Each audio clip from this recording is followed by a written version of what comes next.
Bagi warga Desa Bumiaji, Kecamatan Gondang, Kabupaten Sragen, sosok Suparman alias Bledus, 53, hanyalah seorang pria paruh baya biasa.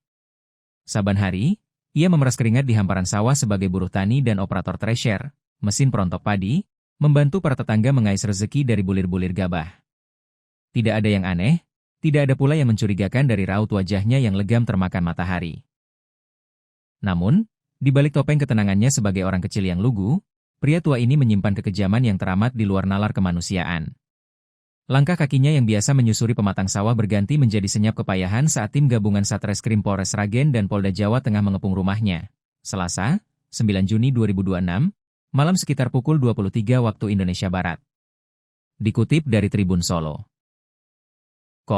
Suparman diringkus tanpa perlawanan atas dugaan kejahatan keji, merampas nyawa seorang bocah perempuan tak berdosa, Bilqis Rajiansyah, 11, hanya demi membawa kabur sebuah sepeda motor dan telepon genggam. Beberapa hari lalu, keheningan Desa Daung, Kecamatan Jenar, runtuh seketika. Bilqis, bocah perempuan yang tengah lucu-lucunya dan memiliki masa depan panjang, ditemukan terbujur kaku di dalam rumahnya. Tubuh kecilnya dipenuhi luka akibat kekerasan fisik yang teramat kejam.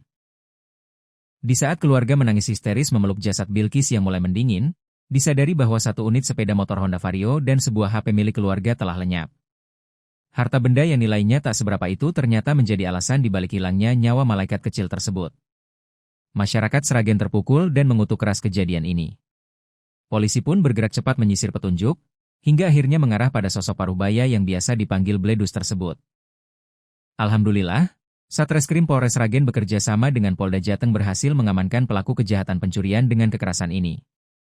Pelaku bernama Suparman alias Bledus, usia kurang lebih 53 tahun, ujar Kapolres Sragen, AKBP Dewiana Syamsu Indiasari, Rabu, 10 Juni 2026. Penangkapan Suparman bak petir di siang bolong bagi tetangga sekitar rumahnya. Di mata warga, ia tidak pernah terlibat masalah besar, apalagi menunjukkan tabiat sebagai seorang pembunuh berdarah dingin. Suyanto, ketua RT tempat tinggal pelaku, mengaku sangat terkejut dan terguncang saat tahu bahwa operator mesin perontok padi yang sering membantu warga saat musim panen itu adalah buruh tani yang tega menghabisi nyawa anak kecil. Sehari-hari dia memang bekerja sebagai operator thresher. Saya benar-benar tidak menyangka ada warga saya yang terseret kasus sekejam ini, ungkap Suyanto dengan nada lirih dan tak percaya.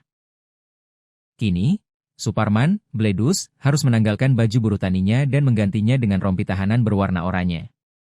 Di balik jeruji besi Mapolresta Sragen, ia terus menjalani pemeriksaan intensif untuk mempertanggungjawabkan perbuatannya. Sisa hidupnya kini dihantui oleh bayang-bayang dosanya sendiri. Fakta bahwa demi seonggok besi Honda Vario dan sebuah gawai, ia tega menghentikan detak jantung Bilqis dan meninggalkan luka trauma yang tak akan pernah sembuh di hati keluarga korban.